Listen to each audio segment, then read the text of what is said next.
Good morning and welcome back to the Prayer Room with Star. Today's topic is going to be about marriage, divorce, and how come people are no longer getting married. So, before we get into this topic, do me a favor, hit the like, subscribe, ring that bell, that way you can be updated on future episodes. So, let's get into this topic. I want to first start off by saying that I've been married to 3 great men. I was blessed to find my soulmate not once, but 3 different times. So before I get started, I do want to say that I was married 4 times and divorced 4 times. But if that went over some of your heads, I'll repeat. I was married to 3 men, but married 4 times. Therefore, I did marry one of my husbands or ex-husbands twice. For whatever reasons I don't need to get into on this video. That'll be a topic for another video or a book deal. But let's get started. So, how you know when you have met the right person? When you have met your soulmate, you will not be able to not breathe without that person. You will constantly think about this person over and over and over in your head. And your heart will hurt if you guys are not connected together and become one. You feel broken. So, some of you have experienced this, and I know you have because some of you are married. Then, some of you are divorced like me, and it's okay. Divorce does happen, especially in the United States, unfortunately. And we're going to touch bases on what you could do to help keep your marriage together, why you should probably keep your marriage together. We'll also touch bases on why people are no longer getting married. I mean, I know people who have never been married, and that's unfortunate. That's why I don't really truly beat myself up about not being married any longer, is because I had the opportunity to marry 3 great guys. So, with that being said, we're going to go ahead and start with some verses, and then we'll go into some discussion. So let's get started. First, I'm going to be reading from the book of Ephesians 5:25. Let me find that here in my Bible. And I will be reading from the Holy Bible, King James Version. So I'm going to be reading from the book of Ephesians 5:25. And the word says, "Husbands, love your wives, even as Christ also loved the church and give himself for it." Basically meaning, you want to love your wife, or husbands, you need love too. So wives, you need to love your husbands just as Jesus so loved the church and also loved us that he died for us. So you want to find a husband or a wife that's going to ride or die with you, just like Jesus died for us. So that's when you know that you really found someone that you love, and you guys get committed and you get that ring placed on your finger. So I'm going to read that once again.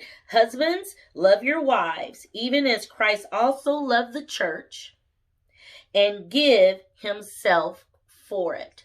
Okay? Give yourself that love to one another. That bond is so sacred. And once you find the love of your life, you will know it, and you will love that person so unconditionally. The next one we're going to be reading from the book of Genesis 2:24. And the word says, "Therefore shall a man leave his father." And I'm going to go slow on this part because this does entail one of my marriages. Let me cover up my little belly here, but it's all good. I'm not going to re-record this video, so yeah, I'm working on that. But let's get back to this topic. Genesis 2:24. And this is something that I had going on in one of my marriages that I'm not going to really get into. We'll save that for another video. But therefore shall a man leave his father and his mother, and shall cleave unto his wife, and they shall be one flesh. So let's say, for instance, you know, when you find that love of your life and you have a mother and a father, and you have to leave them so that you can start your own family, so that you can have what they had, which is, you know, a marriage. You can't stay in a household with your mother and your father and expect to grow and become a grown adult. So this is what the Bible is saying. The Bible is saying you have to leave your mother and your father. And if you do get married, you and that person that you married will now become one flesh. That's what marriage is. It is about taking two people and making it one. And I'm going to tell you, it's so beautiful when you get that connection and you do it based on prayer, praying with your spouse, praying with your significant other. I'm telling you, you can build an empire once you become one flesh and the two of you are staying prayed up in your word. You're loving each other unconditionally. You will see your marriage grow. Everything that you guys touch together as one will grow. It's beautiful. It's kind of magical in a way. That's one thing that I do miss about marriage, because once you have a soulmate and you guys come together, and everything that you touch is as if it turns to gold. It's beautiful. But let's keep going. We're going to go over Matthew 19:9. See, I think I put a marker on that. Matthew 19:9. And I say unto you, whosoever shall put away his wife, except it for fornication, and shall marry another, committed adultery. And whoso married her, which is put away, does commit adultery. Therefore, what we're talking about right now is divorce. The 4 times that I got divorced, and I'm not going to sit here and say that it was for fornication, because it wasn't. But what I will say is that we unfortunately got divorced. And was it a sin? Yes, it was. Is it a forgivable sin? Yes, it is. Will God forgive you because you got divorced? Yes, He will. But what I would like to share with you is that before you just immediately divorce a person, and I wish that a few of my husbands learned this early on, and I wish that I've even learned this, but you know, a few of the marriages, I was young, I wasn't walking with Christ, so I didn't know any better. But now that I know, I'm here to help some of you, just in case you don't know. But let's say the marriage isn't working. Let's say situations happened, and instead of just immediately going to file divorce papers, and I had a husband do that, I didn't even know that I was getting divorced. I didn't even know my husband didn't love me.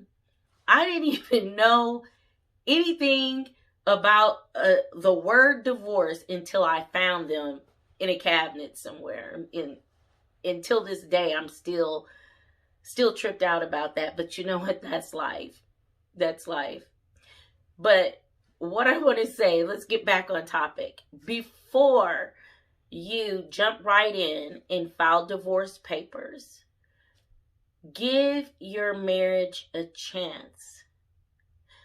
Whether it had been because of adultery, fornication, whether it been over finances, whether it been over death of a child, or you guys got married and you really didn't know each other, I want to say,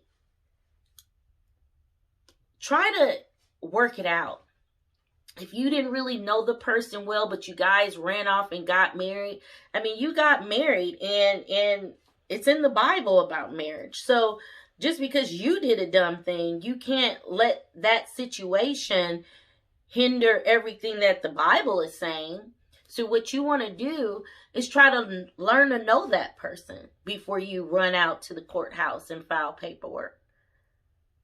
You know, try to communicate with one another and try to rebuild a connection. Obviously, you must have had one because you guys got married. If it's adultery, is that going to be easy to just bounce back from? No, it's not. You're going to need either counseling from a medical professional or counseling from the pastor of your church or counseling from a married couple who has a good marriage, possibly who have been married 10 plus years or longer. You want to get in contact with someone who can help you guys build a better marriage and maybe start over. I mean, marriage can be so beautiful. Is it easy? No. But I think divorce is set up in this day and age for failure because that's easy. To me, it's just so easy for people to just throw love away. And this video is about helping you, someone out there, to not just throw your marriage away. I mean, fight for it. A heart and love of another person is a beautiful thing. It really, really is. And I know this because, unfortunately, I didn't have an opportunity to marry this individual. But I fell in love with someone. And just the thought of not being with him hurt my very soul. And when that person passed away, it just gave me all over again the love of marriage. So the next time I get married, or the next time I find a significant other who I will eventually marry, I'm going to know how to love them unconditionally. I'm not going to just throw my marriage to the wayside like most Americans do these days. What I'm saying to you is that if you're in a marriage, and that if you're planning to get married, and if your marriage is not working out, seek God.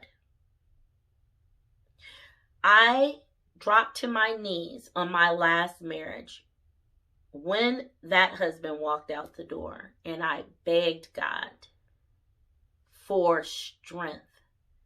And I basically prayed and said, I don't know what's going on or what's happening, but if I am not supposed to be in this marriage, give me strength.